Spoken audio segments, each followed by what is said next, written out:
Hello YouTube, would you believe it's been 2 months since I released my last build video, back on the 9th of October, so 2 months and 3 days to be exact. Lots happened since then. We've had quite a few patches that have affected not only Mesvers in general, WVW and every single other race and class out there as well. And I've just got someone jumping into my screen. Hi Olaf. Alright, moving on. So some of the big things that have affected us are things like having no more orbs in WVW, which does make a big difference to the maximum amount of damage we can pull out. We'll talk about that a little bit later as well. Some of the patches that have affected the Mesmer, and luckily affected this build very, very minimalistically. This build is still as viable, if not more viable, because of all the changes to when it was 2 months ago. The only real changes that have affected us positively and negatively. So negatively was the increased duration in regards to recharge time for illusions. Doesn't make that much of a difference, since most people are dead within the first 10 seconds with this build anyway. And the second change was the changes done to the wand, which actually have helped us out with the increased speed on the attack one. Alright, so that's all the patch changes since then. What I'll do is, for those who haven't seen this build before, I suggest click on the link down the bottom I'm going to put there. Make sure you go back and see the original video, because this is more of just additionals of what's changed, as opposed to a whole brand new video on my build. Okay, so let's go straight into the traits. Traits wise, nothing's changed. Oh, just interesting fact, I have never ever bought mower. Anyway, moving on.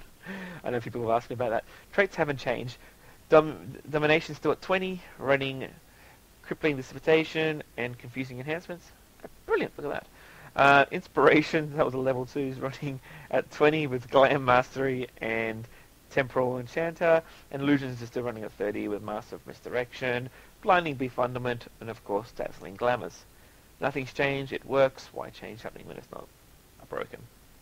Brilliant. Equipment wise, I'm still running the Rabbit set.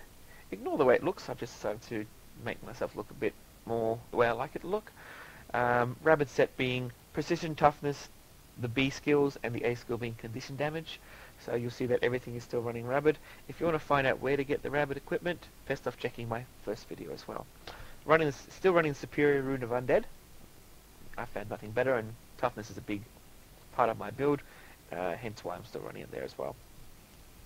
Running Rabbit on all 3 of my equipment as well. You'll find I'm running Wand and Focus completely now. I don't shift out my focus at all. I use it quite I can't even think of the word, but I use it all the time. Sigil wise, I'm running Sigil Battle, which is a 3 stacks of might on swap. Very, very handy, as it does actually affect your condition damage. We'll go into that a little bit later.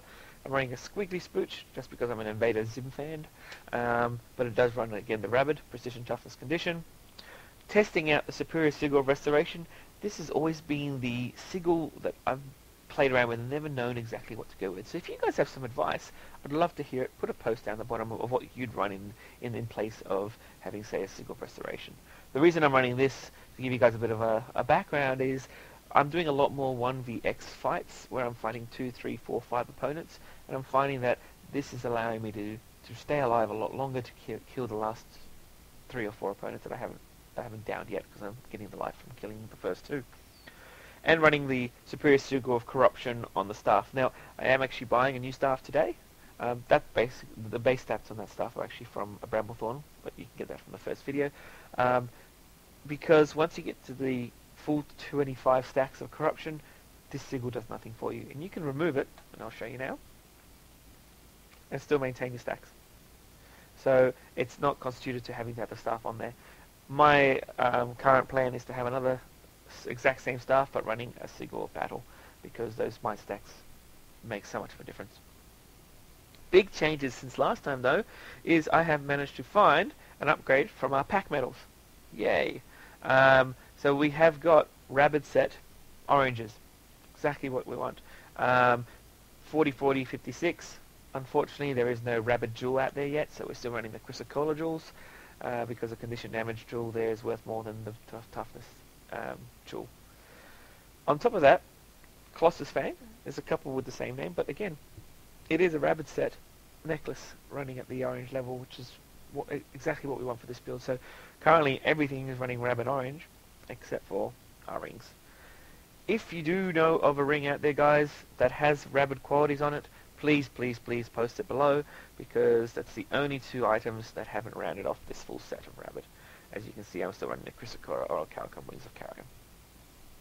So, before we go talk about stats, food-wise, I am now a pizza-only guy, so I'm running rare veggie pizzas at all times, and the other video didn't have the tuning crystals on there, because I didn't actually know about them until a couple of days later, thanks to that video. So thank you guys for letting me know. So I now run Master Tuning Crystals, which are totally OP, seriously. Gain condition damage equal to 6% of your toughness, so that means 11% of my toughness, based on the Undead rune, is running into condition as well, and 4% of your vitality, so your condition's just going through the roof, which is what we want. But we're still being survivable, because as you'll see, I'm just sitting shy of, let's close this inventory, 1500 toughness, and my condition damage, taking into account the 25 stacks there, is sitting just on 2000 or 1998. It fluctuates between 1997 and 1999.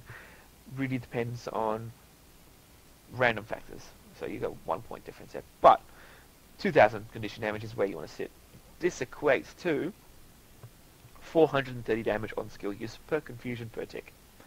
Running 3 stacks, you're running at 1290 per tick. Now, the great thing about this way this build goes, no, my food's expiring,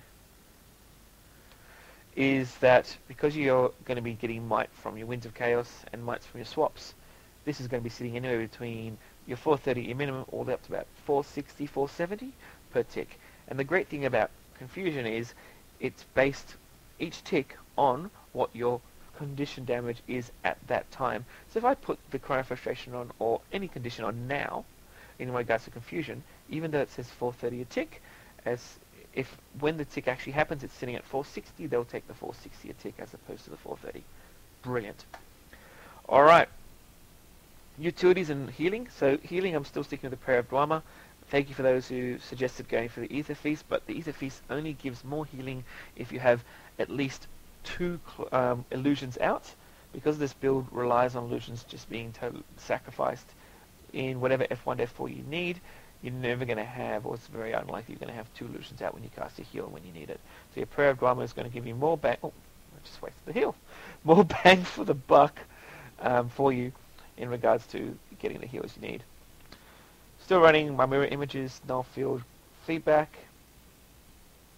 Big change though is my elite. I was running the Reaper of Granth, thanks to a post on Reddit who brought it to my attention. This minus 66% skill recharge is actually a deficit for this build, because it slows down the ability for them to use skills to get more condition damage onto them via Confusion. So that's out the door.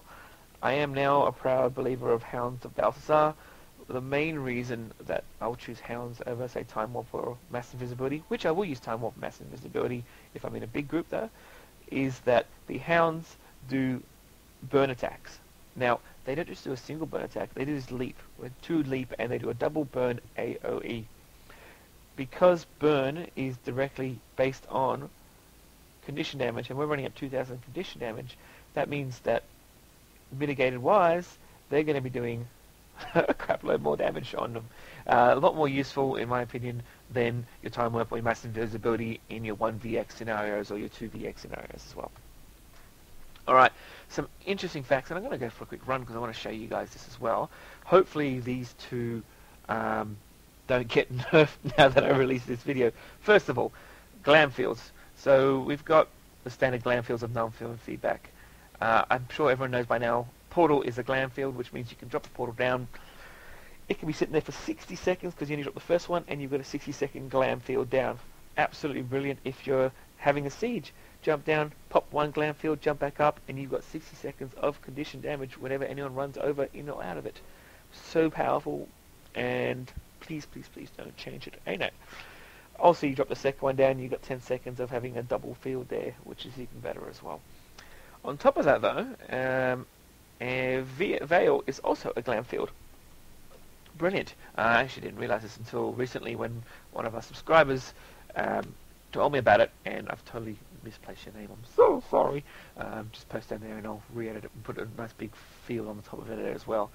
The great thing about Veil, though, which I have been playing around with, because it is a glam field, I mean, you can drop it, say, when a door breaks down at a keep and everyone runs over it and everyone's getting confusion, which is actually brilliant, though is there is currently, I'm not going to call it a bug, because they maybe call it a bug, but there is a interesting way of how it produces confusion. And I'm just going to show you guys. Let me find, here's a friendly little guy that will help us out. If someone runs over the glam field at exactly a 90-degree angle via the veil, they will get 1 stack. But if you tilt it just slightly, it will produce 3 to 4 stacks. I'm just going to show you guys what I mean. So I want you to just watch at the top there, watch the confusion there, it's going to come out of this. 3 stacks, because I've tilted it slightly.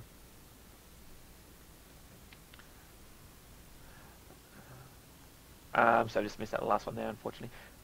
But what this means is if you're in a 1vx scenario and you put down a veil in a good angle, you can be running over it in combat. Of course, that's giving you the invisibility, but also anyone who's fighting with you, and especially the hand-to-hand close combat guys, are going to be running over it 1, 2, 3, 4, 5 times, and they could be getting up to 15 stacks if you multiply by 3.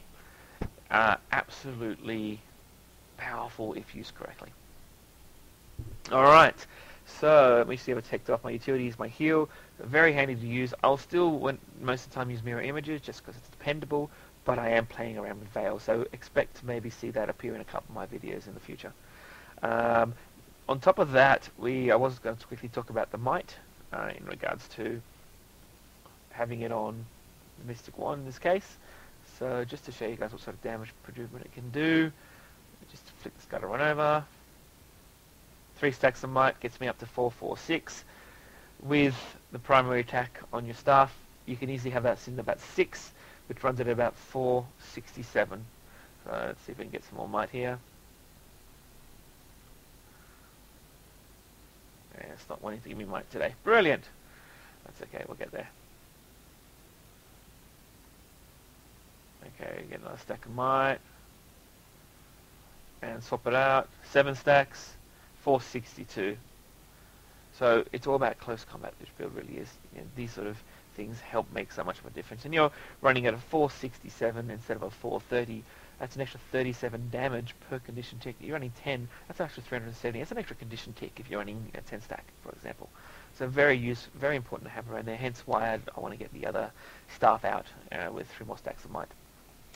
Alright, so let's see if I ticked everything off. No more patch traits. That's my build update, guys. Any questions, please post down below, and I hope you enjoy this build as much as I do. Thank you very much. See you next time.